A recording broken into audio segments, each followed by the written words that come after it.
Hi everybody, welcome to DanSpace. As the tradition goes, please click like, share and subscribe. This channel is not restricted to only one topic, hence who knows who may benefit from it. Today I'm here to talk to you about my recent bike expedition to Umlingla, which is the highest motorable road in the world. I completed this expedition along with my friend and his daughter and along with my daughter. So the four of us traveled from Chandigarh way up to Umlingla and then from there onward to Leh. So without further ado, here goes. This was also featured in the Times of India on 9th August as well as on 11th August on Deccan Herald, Bangalore newspaper. As promised, here are some pictures. This is how the bike was kind of loaded, the saddlebags, and if you can see, I'll show you. Yeah, that's where we had our jerry cans fixed. And we also had water bottles put so it's easier to access when we need water. This is a close-up. Alright, this is the Honda Highness that my friend rode along with me. He also had saddlebags and tank bag. He got the same jerry cans, etc. We got in touch with VRL Bangalore, who packed the bikes like this, and they put it in a cage and ship it out. The bikes reached safely. We sent the bike about 10 or 11 days before our arrival at Chandigarh, so you may want to plan accordingly from where you folks are leaving. That's when we flew from Bangalore to Chandigarh,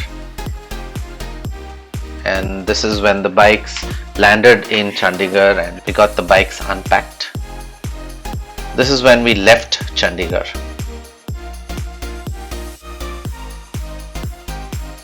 A word of advice for you all is just ensure when you are getting onto the bike that the last thing you wear are your gloves, because once you wear your gloves you can't do anything else but just start and ride, and these gloves are thick, not very comfortable. So even though you could keep your helmet on right through, you can't keep your gloves on right through, right? And once you wear your gloves it becomes difficult to wear your helmet unless you're wearing thin gloves. Like I said, my bike started giving me trouble.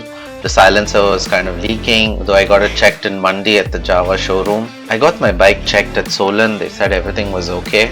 I wasn't comfortable. I'm pretty sensitive and could really make out whether something's alright or not. And we rode to Mandi. We stopped over at Mandi. At Mandi they said yes, there is a leak, and though nothing much will get affected, this part wasn't very expensive. Got it changed, took me an hour and a half, and then we headed to Manali. It was raining, as you can see. We are completely waterproofed. We've got 2 layers of thermals.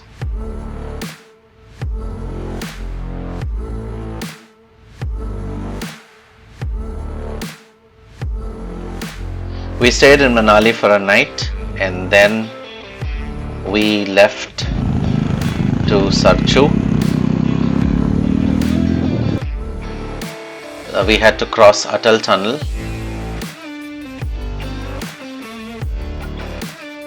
Atal tunnel is one of the highest tunnels in the world, about 9.3 kilometers.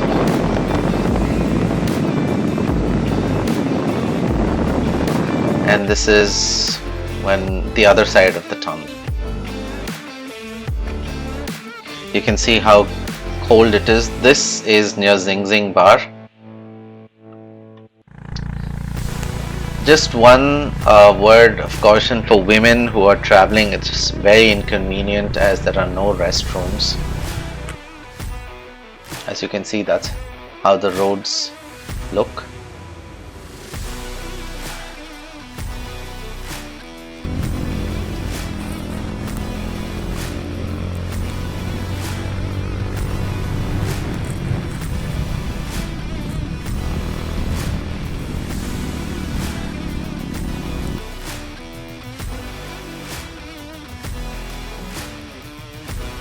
This is Umlingla, 16,616 feet, and in many places this is how it is. This is, as you can see, there is a tar road up ahead, but it's not too long, and this is the kind of terrain that you have to ride on. Very difficult in some cases, because people like us, being city bred, may not have experienced this, but to the locals it's normal.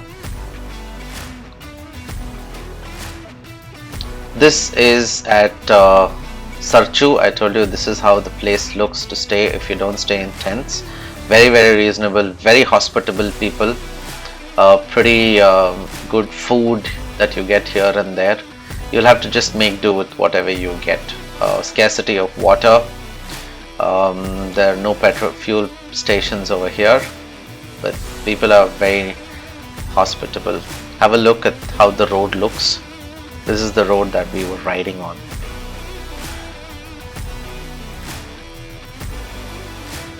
This is when we reached Sokar. There's a lake.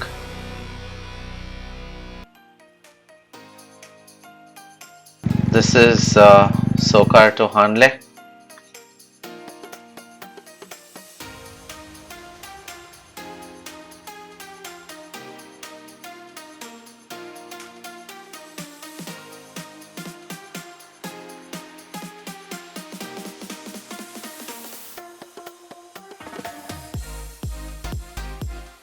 You need to wear a balaclava because the amount of dust that's there is way too much.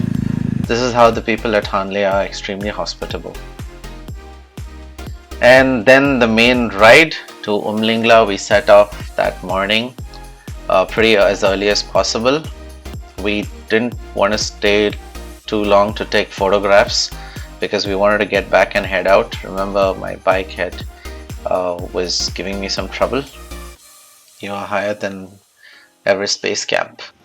And voila, here we are at Umlingla, the highest motorable pass in the world. Yes, that's us. We made it.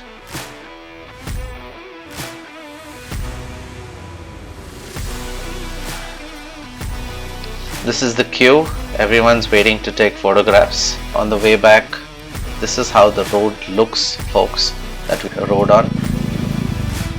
The road is much worse. So remember, I told you about the poles that you need to follow when you're in the desert. This is how they look. Okay, they may be very far from each other, but from one pole to another you can see. And as you can notice, there is one set of tire tracks over here and there's another on the other side. Just check and be careful, because when it comes to things like this, your two-wheelers may skid, and that's something that we experienced. Notice holes and tire tracks on either side. Alright folks, that's all for now. Stay tuned for part 2, where I'm going to be sharing on the planning front.